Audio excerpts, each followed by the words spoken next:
Bonjour, je suis Céline Rousseau, psychopraticienne holistique et voici mon index ABC. Une psychopraticienne holistique, c'est une praticienne qui utilise des outils de psychothérapie brève, holistique pour la dimension globale de l'accompagnement où on va pouvoir regarder avec la personne tout ce qui est issu de son histoire, culture, enfance, éducation, mais aussi mémoire qu'elle détient en elle. On fait appel à moi pour des enfants et des difficultés de gestion émotionnelle, mais aussi pour des ados, adultes également, pour travailler sur leur enfant intérieur et les mémoires inconscientes qui les limitent encore aujourd'hui. Le premier mot qui me caractérise le mieux, c'est accompagnatrice. Dans ma pratique, je donne un peu la main aux personnes pour les emmener d'un point A à un point B au cours de leur transition. Le deuxième mot, ça va être le sens. J'aide à mettre du sens avec les personnes sur ce qu'elles ont vécu ou sur ce qu'elles vivent aujourd'hui. Et le troisième mot, ce serait la connexion. Je travaille aussi avec mes capacités extrasensorielles pour me mettre en connexion avec l'intérieur de la personne et donc être au plus près d'elle pour l'accompagner de façon très personnalisée.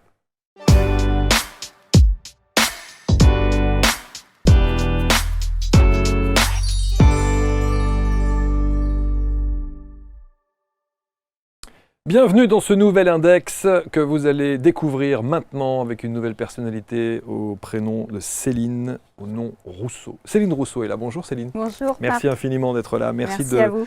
Merci de vous dévoiler, de nous raconter un petit peu votre expertise au travers d'abord de votre parcours de vie, parce que ça c'est important.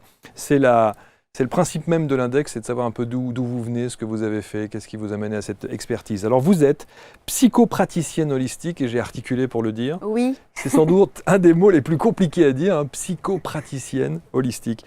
Un mot sur cette définition et ce titre, qu'est-ce que ça veut dire être? Alors, psycho, parce que je travaille autour de la connaissance de l'humain, Oui. Et donc de toutes les relations interpersonnelles et intrapersonnelles avec lesquelles nous évoluons. Ouais. Praticienne, donc, car je pratique la thérapie brève donc dans le cadre de la psychologie, et holistique pour l'accompagnement global de la personne, dans toutes ses dimensions, on va dire. Ouais. C'est-à-dire que vous allez rechercher, véritablement, on va gratter un petit peu, et on va parfois remonter très loin. Oui, j'ai toujours voulu, petite, être archéologue. Voilà. Et je me suis rendu compte qu'aujourd'hui, je remonte l'histoire de la personne. Je vais avec elle dans sa mémoire pour aller libérer les mémoires qui sont bloquantes pour elle, qui sont dans sa vie d'adulte ou même pour les enfants, des liens bloquants, gênants pour mettre en place et arriver en tout cas à sa liberté, à son autonomie d'être. Je me pose toujours la question des gens qui viennent vous voir, est-ce qu'ils ont conscience de ça, d'avoir justement un blocage qui serait dû peut-être à leurs aïeux, leur vie antérieure ou une mémoire transgénérationnelle, ou est-ce qu'ils viennent parce qu'il y a juste un mal-être et ils ne savent pas du tout d'où ça vient? Alors, certains ont un petit peu conscience, mais ne savent pas comment faire. Ils ont beau en avoir conscience, le schéma se répète. Ouais, ils sentent qu'il y a un problème. Ils sentent qu'il y a un problème. D'autres viennent avec cette récurrence de je vis toujours les mêmes choses, je rencontre toujours les mêmes situations qui sont bloquantes, ou je n'arrive pas à me sortir d'émotions qui me perturbent. Et donc, on va faire ensemble ce retour aux sources, ce retour aux origines, pour pouvoir venir mettre des mots sur ce qui a été emprunté dans le corps, en fait, dans notre mémoire cellulaire, et pouvoir s'en détacher. Ce qui peut faire peur. Hein. Ce qui peut faire peur, très souvent, je dis, on va ouvrir la boîte ensemble. Oui, c'est ça. Ouais. La boîte, entre guillemets, noire, celle qui contient toute la mémoire, tout notre enregistrement, depuis notre conception, mais aussi au-delà de notre conception, ce avec quoi on est venu s'incarner. Et donc, on vient, bien sûr, c'est ça mon accompagnement, c'est les mettre en sécurité. Ça veut dire que ça passe par d'abord une discussion, j'imagine. Il y a un échange qui est plus ou moins long et qui permet sans doute peut-être de dédramatiser un peu la situation. Oui, et puis d'expliquer sur un plan aussi neuroscientifique, psychologique, qu'il y a voilà, des schémas de fonctionnement. Donc, je te parle du système de croyance, dans lequel que nous avons tous construit à partir du vécu de nos parents, de notre éducation, et puis des expériences aussi que nous avons eu à vivre. Et dans ce système de croyances, il y a des croyances positives qui sont nos ressources, sur lesquelles on va s'appuyer, et des croyances plutôt limitantes qui vont nous freiner dans nos envies d'être, l'envie de réaliser nos projets, tout ça.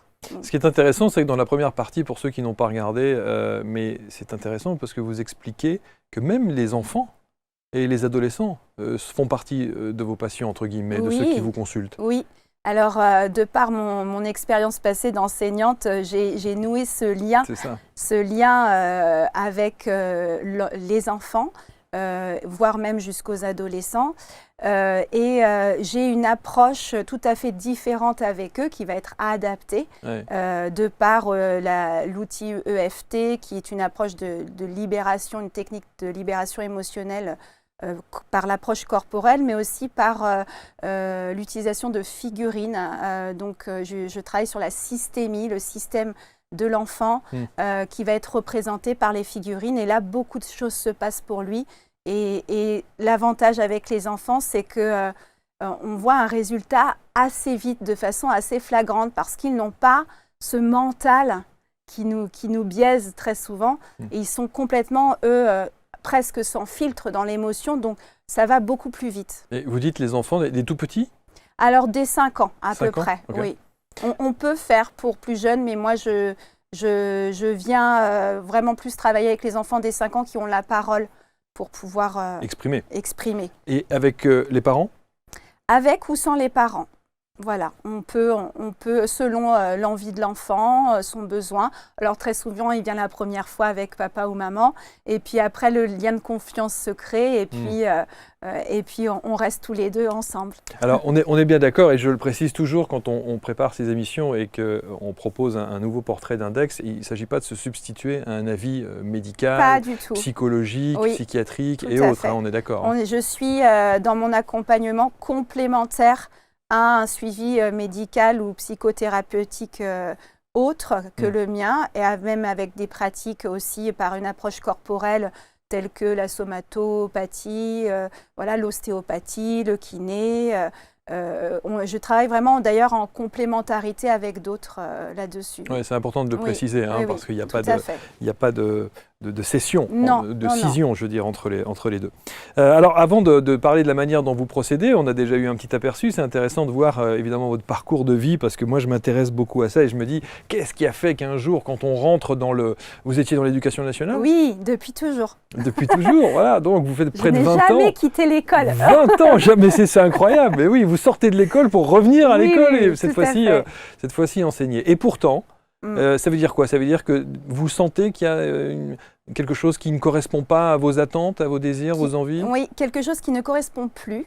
C'est un métier que j'ai fait par passion de l'humain. Et à l'âge de 36 ans, j'ai eu ce que j'appelle moi un éveil brutal de conscience qui m'a amené à un chemin plus d'introspection, de questionnement sur ma vie personnelle, professionnelle du coup aussi, puisque les deux sont liés. Et c'est pour ça d'ailleurs que je travaille dans l'évolution personnelle et professionnelle des personnes. Peu importe la porte d'entrée, tout revient à soi en fait. Et au cours de ce propre cheminement intérieur, j'ai en fait élargi mon cadre. L'institution, c'est un cadre pour moi. Et j'ai élargi mon cadre et je me suis retrouvée face à une institution où j'étais plus en accord. Je ne me retrouvais plus à ma place ici. Et j'avais envie d'accompagner plus dans le savoir-être que dans le savoir-faire, le savoir savant. Donc ce que j'avais commencé à mettre en place dans ma classe avec mes élèves. Et puis j'ai vu que ça ne suffisait plus pour moi. Et j'ai eu besoin d'entamer ma reconversion, de prendre le temps pour pouvoir sortir de l'institution et puis de voler de mes propres ailes, j'ai envie de dire, et se lancer autrement. Vous avez dit un mot intéressant, Céline, vous avez dit une prise de conscience, enfin un éveil. Oui. Comment se manifeste cet éveil concrètement? Alors pour moi, concrètement, cet éveil s'est manifesté par ce que d'autres personnes ont pu me donner comme explication. C'est un éveil spontané de Kundalini. Ah, c'est ça. Voilà. Un mot inconnu pour moi à ce moment-là. Ouais. En tout cas, je l'ai vécu dans le corps. Il m'avait été, entre guillemets, annoncé par un rêve plus que réel. Alors pour expliquer ce que c'est, le Kundalini, alors expliquez comment ça se matérialise, ça se ressent physiquement. Oui, alors la Kundalini déjà c'est un champ énergétique que nous possédons tous, qui se situe au niveau, dans notre corps énergétique, au niveau de la colonne vertébrale, comme un canal qui remonte du sacrum jusqu'en haut du crâne. Du cou, mais aussi donc ça va plus haut jusqu'au chakra coronal, avec 2 autres tubes sur le côté. Donc il y a 3 canaux, dont un principal et 2 secondaires. Et dedans circule notre énergie vitale, ce qu'en Asie on appelle le chi. Cette énergie de Kundalini, elle est présente chez tout le monde. Notamment, elle se réveille notamment dans les rapports sexuels. Pour moi, il y a eu en fait comme le bouton, l'interrupteur qui s'est mis en mode puissance 10, quoi. Et donc tout cet éveil s'est fait d'un coup. Donc la Kundalini, c'est un terme hindou. Et auparavant, on disait qu'on pouvait l'éveiller par des pratiques spécifiques de yoga. Et d'ailleurs, il existe le yoga Kundalini. Et que tout éveil forcé pouvait être très dangereux psychologiquement, énergétiquement. Donc c'était une pratique très encadrée et donc la Kundalini s'est réveillée pour moi de façon spontanée, donc brutale. Et vous vous souvenez de l'instant? Vous vous souvenez de ce que vous faisiez à ce moment-là? Ah oui, avec des trous. Ça a été donc à la suite de ce rêve, j'ai eu une séance d'ostéopathie récurrente puisque j'avais toujours une douleur dans le dos récurrente, qui a, par un cracking, qui a cette fois-ci laissé place à un champ énorme en moi, mais comme une sensation de libération énorme. Et ça, c'est instantané? Ça a été instantané, mais je n'ai pas su mettre des mots à ce moment-là sur ce qui m'arrivait. Et les symptômes physiques ont été des frissons récurrents dans tout le corps, et puis plus en plus une hypersensibilité au bruit, au type de musique que j'allais écouter. Je ne pouvais plus regarder les informations, tout ce qui était violent, tout était à fleur de peau. Et puis je me suis dit, je suis peut-être malade, mais j'avais fait des examens en plus quelques temps auparavant, mais rien de physique, tout allait bien. Et comment vous en arrivez à cette déduction? Et comment j'en arrive là, c'est que donc une nuit, j'ai l'impression d'exploser. C'est-à-dire que j'ai une énergie qui remonte du bas du dos, qui remonte, qui me picote, qui me brûle, qui jaillit comme ça. Qui jaillit, et puis une sensation de tube au-dessus de ma tête, dans les oreilles, tout ça. Et comment j'en viens là? C'est-à-dire que mon mari à l'époque, qui voit les manifestations, puisque le corps se met en fait à libérer, à faire des libérations émotionnelles par des gestes. Et d'ailleurs, ces gestes ressemblaient beaucoup à des gestes de Qigong, de yoga, tout ça, que je ne connaissais pas moi. Et donc, il a pris contact d'abord par Internet. Alors, sur Internet, c'est en mettant des symptômes, on arrivait à avoir des témoignages, mais aussi des choses assez alertantes et effrayantes. Et oui, bien sûr, mais on meurt 15 fois. Hein, voilà. Si on regarde sur Internet, voilà, dès qu'on a un symptôme, donc, on est mort 10 fois. Moi, je n'ai pas voulu regarder. Je me suis dit, il va gérer parce que moi, j'étais déjà trop fragilisée par ce qui se passait dans mon corps, en fait.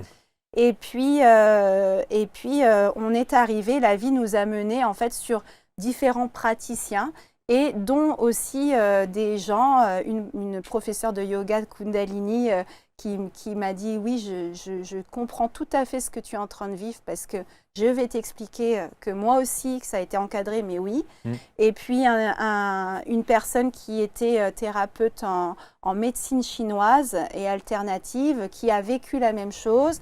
Et en fait, j'ai eu plusieurs échos comme ça, où j'ai pu du coup m'approprier ce qui était arrivé. Et donc, pendant 3 à 4 mois, mon corps, à chaque fois que j'étais au repos, commençait à manifester des mouvements tout seul. Et je sentais que des libérations émotionnelles se faisaient dans le physique. Et depuis ce jour-là, d'ailleurs, mes maux physiques ont disparu. Ouais. Mais ça veut dire que c'était plus compatible avec votre activité professionnelle, avec les enfants et tout. Alors, j'ai commencé, quand j'étais dans le mental, c'est-à-dire à travailler, tout ça, ça ne se manifestait pas parce que j'étais vraiment concentrée sur quelque chose. Mais dès que le repos se fait, dès que le relâchement se fait, voilà. Donc là, tous mes sens extrasensoriels se sont ouverts. Donc j'ai une clairaudience et un clair ressenti qui se sont ouverts d'un coup, avec tout ce qui va avec, en fait. Et ça, vous pensez que c'est dû à la séance d'ostéo?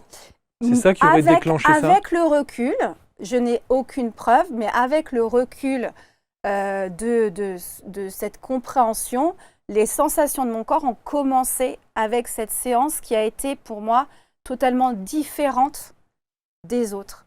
Mais l'ostéopathe lui-même oui, bien sûr. n'en sait rien. Oui. Mais moi, dans mon corps, j'ai vécu ça comme une ouverture d'espace. C'est très difficile à expliquer. C'est violent?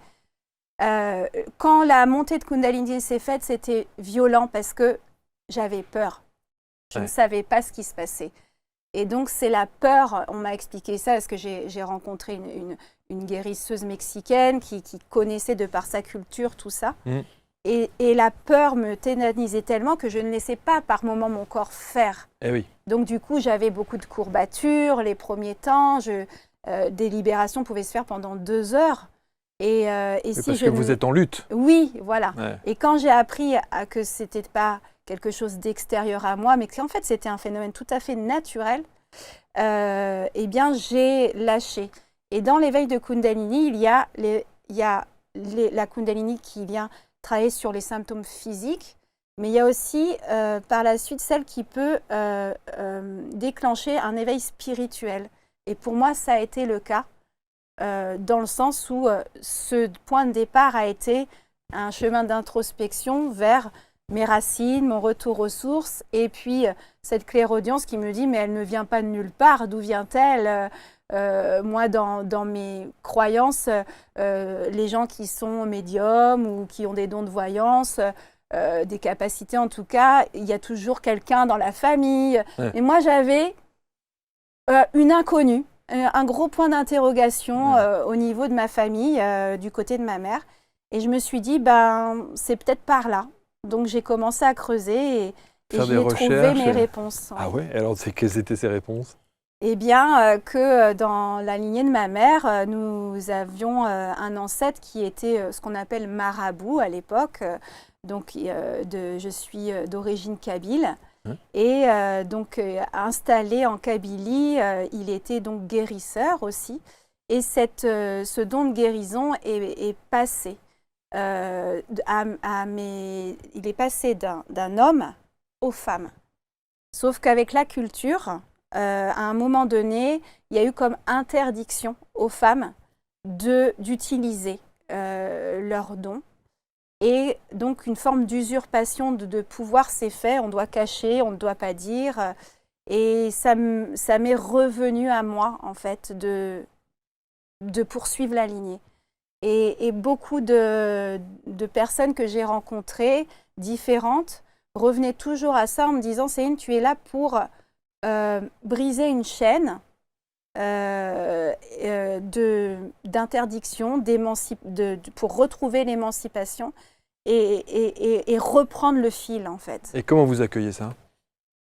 Au départ, je me pose des questions, je me dis « Bon, ok, mais moi, j'ai besoin qu'on me prouve les choses. » Oui. Donc, c'est avec la psychothérapie que j'utilise aujourd'hui, de la sophroanalyse, qui est une psychothérapie de l'enfant intérieur et des mémoires passées, que je commence à recouvrer la mémoire de mes ancêtres, à comprendre qu'on transporte nos bagages, notre héritage familial.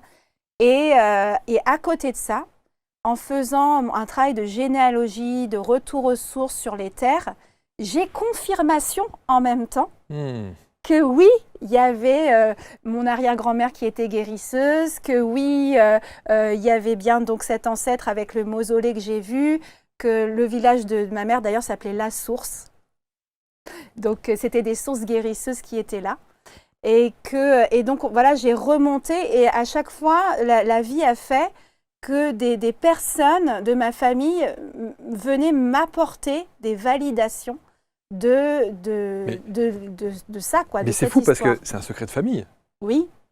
Oui, puis ma maman, elle, dans son histoire, elle est partie d'Algérie voilà, à 6-7 ans et elle a tout coupé de son histoire qui avait été souffrante.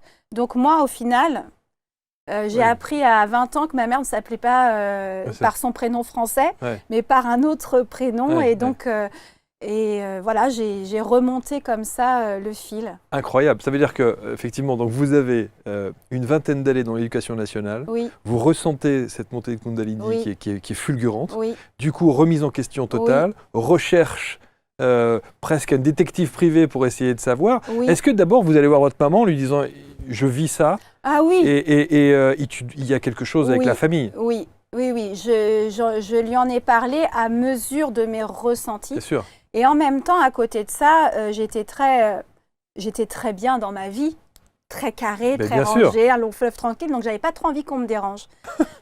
Mais il y a eu quelque chose en moi qui me poussait.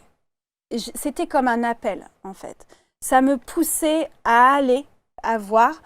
Pour moi, sortir de l'éducation nationale, c'était quelque chose de compliqué. Risqué. Risqué, insécure. Bien sûr, bien sûr. Je sors d'une cage dorée, mais d'une cage. On a dû essayer de vous dissuader 200 fois, votre famille, votre maman, tout le monde. Bien sûr, bien sûr. Et moi-même, par moments, je disais, mais qu'est-ce que tu fais? Mais regarde, tu peux mettre en place des petites choses pour améliorer ton quotidien. Dans ton travail, te renouveler. Et je l'ai fait. Mais il y avait un appel en moi qui était comme viscéral. Et j'ai dû expliquer à ma famille, je ne peux pas faire autrement. Il faut que je sorte. Et d'ailleurs, j'ai tellement essayé de tenir que je suis tombée physiquement. Eh oui. Je suis tombée, mon corps est tombé malade physiquement. À trop rester là où je ne pouvais plus. C'est comme si énergétiquement, j'étais plus du tout en phase avec l'institution, puisque j'avais des super collègues, des super élèves. J'imagine. Pas de région tangible de partir, sauf un appel du cœur qui me disait c'est plus ta place en fait. Ce n'est plus ta place, il faut que tu partes. Donc la transition, lorsque vous décidez de quitter l'éducation nationale, elle est brutale ou elle est progressive? Elle est progressive. Elle dure 3 ans. 3 ans où je prends le temps de me chercher aussi. Qu'est-ce que je vais faire de tout ça? Mais c'est ça, qu'est-ce que vous... c'est la première question qu'on se dit. On se dit, mais ok, d'accord, je ressens tout ça. Ok, j'ai fait ma petite enquête de ma famille, etc. Mais qu'est-ce qu'on fait après? Oui, qu'est-ce que j'en fais? Et puis l'idée, c'était de continuer de ma vie tranquillement. Bien sûr, bien sûr. Et puis voilà. Mais malgré tout, non, parce que mon corps était en train de me dire, mais là, je perdais mon énergie quand je n'étais pas au bon endroit. Bon, en fait. alors, de là à ouvrir un cabinet, de là à suivre ces formations, Oui. de là à être ce que vous êtes aujourd'hui, psychopraticienne, quel est le cheminement? Eh ben, en fait, pour moi, je fais la même chose que dans l'enseignement. J'accompagne, j'enseigne, je transmets. Sauf que je ne suis plus dans le savoir savant, je suis dans le savoir-être. Et donc, aujourd'hui, j'accompagne même des structures écoles à travailler avec les enfants sur le savoir-être. Et donc, eh bien, pour moi, c'est une continuité. Je n'ai pas changé de métier, de mission, entre guillemets. Ma mission d'âme, si on peut parler comme ça, c'est la transmission. Et la transmission, elle peut se faire de plein de façons. Et c'est pour ça que aujourd'hui, je parle d'accompagnement, comme j'ai accompagné mes élèves. Aujourd'hui, j'accompagne tout type de personnes qui a besoin d'évoluer, en fait, qui a envie, en tout cas, d'évoluer à un instant T pour trouver quelque chose de plus agréable, de trouver un équilibre, une autonomie, puisque les enfants, je les menais vers leur autonomie. Et en adulte aussi, on a besoin parfois de trouver davantage d'autonomie dans sa vie, et c'est ce que je fais avec tout le monde. Quels sont les outils, donc, vous en avez parlé tout à l'heure, avec l'EFT par exemple, les constellations systémiques? Oui, les constellations systémiques, on connaît très souvent les constellations familiales. J'aime à dire constellations systémiques parce que je travaille aussi en plus de la famille, sur tout ce qui est professionnel. Quand vous êtes dans un cadre professionnel, il y a un système qui se met en place avec vos collègues, mais aussi quand on est auto-entrepreneur, on a un système de travail qui se met en place dans lequel on s'inscrit avec des thématiques. Et donc, j'utilise les constellations systémiques pour éclairer tout ce qui est implicite, les relations implicites que l'on entretient avec les autres. Ça veut dire que vous arrivez à déterminer si les gens sont au bon endroit avec leurs collègues, si les relations sont bonnes ou s'ils doivent quitter cet endroit? Alors justement, on vient me voir s'il y a des conflits de relations, si on ne se sent pas à sa place, si il y a ce truc de c'est pas mon rôle, mais pourtant je prends ce rôle-là, que ce soit dans la famille ou au travail. Et donc je viens avec eux révéler les causes implicites qui font que la personne ne se sent pas à sa place ou est en conflit avec son fils, sa fille. Des fois, dans la famille, il y a des non-dits, des secrets, des choses qui n'ont pas été pris dans la conscience, qui restent inconscients et qui bougent, en fait, qui fait que le système n'est pas tout à fait en équilibre. Et d'ailleurs, un système, naturellement, cherche son équilibre, donc il va compenser. On va prendre le rôle de sa mère alors qu'on est l'enfant, par exemple. Et donc, à partir des problèmes des personnes, des blocages, que ce soit professionnel ou personnel, je viens révéler avec eux ce qui bloque. Et selon où ils en sont, bien sûr, ça va permettre de mettre des mots et d'avoir un éclairage pour laisser cheminer et puis laisser faire, en fait, ce qui va se passer naturellement. En tout cas, il y a un déblocage qui se fait à un certain niveau. C'est presque un travail de DRH. Hein. Peut-être. La sophroanalyse. La sophroanalyse, c'est la thérapie, on va dire, guidée par l'âme. Et c'est là où moi, j'ai un aspect spirituel à la psychologie. C'est-à-dire qu'on va être en lien avec la personne. Je vais mettre la personne en état de relaxation légère, qui n'est pas de l'hypnose, mais qui utilise des techniques d'hypnose, d'analyse transactionnelle également, quand on parle de l'enfant intérieur, du parent intérieur, de l'adulte intérieur, donc ces différentes parts de nous. Je vais venir travailler avec les différentes représentations de la personne intérieurement, et en lien avec sa conscience supérieure ou sa sagesse intérieure, en tout cas la partie de nous qui a tout enregistré de notre histoire. Peu importe nos croyances, notre culture, voilà, ce sont des mots pour moi qui se rejoignent en fait. Le plus important, c'est que la personne utilise une perception qui est la sienne, qui lui parle. Je parle aussi d'inconscient. Hein. L'inconscient, pour moi, est relié à quelque chose de plus conscient. Et donc, je viens ouvrir cette boîte inconsciente en lien avec cette grande conscience de nous, qu'on peut appeler l'âme, et on vient guider par nous-mêmes. Je viens, moi, donner la main à cette personne par le biais de questionnements, la faire replonger dans les mémoires qui ont été mal vécues et qui ont créé justement ces croyances limitantes. Et on a, du coup, dans nos mémoires, on a une bonne partie, 10 à 20%, qui sont liés à l'histoire de nos ancêtres et qui peuvent être plus impactants que ce que nos propres expériences vécues. Donc, je viens même remonter dans les mémoires de vie passées. Oui. Mais ce qui est un peu logique, puisque si on s'incarne avec un bagage, il revient aussi au niveau de notre conception pour ce qui doit être traité, entre guillemets. En tout cas, les leçons à apprendre. Ce qui est fascinant, Céline, c'est que on a bien compris que de par votre culture et votre éducation, tout ça, c'est lunaire. Oui. On est bien d'accord. À la base, oui. À la base, hein. Tout ça, c'est complètement lunaire. Et je me mets aussi à la place de vos collègues, des directeurs d'établissement avec lesquels vous avez travaillé. Quel regard ils ont aujourd'hui sur ce que vous êtes ou alors peut-être qu'ils se sont dit, on savait que Céline ferait ça à un moment donné. Alors, en fait, ce qu'ils ont surtout vu, c'est qu'ils ont vu une enseignante passionnée dépérir. Donc, à un moment donné, ils m'ont vu faire mes formations, des recherches, mettre des choses en place dans ma classe. Et quand je suis partie, ils m'ont juste souhaité un bon chemin parce qu'effectivement, ils avaient vu que ce n'était plus ma place ici. Donc, ça a été beaucoup de bienveillance et d'encouragement à sauter le pas et aussi de... Tu es courageuse de partir.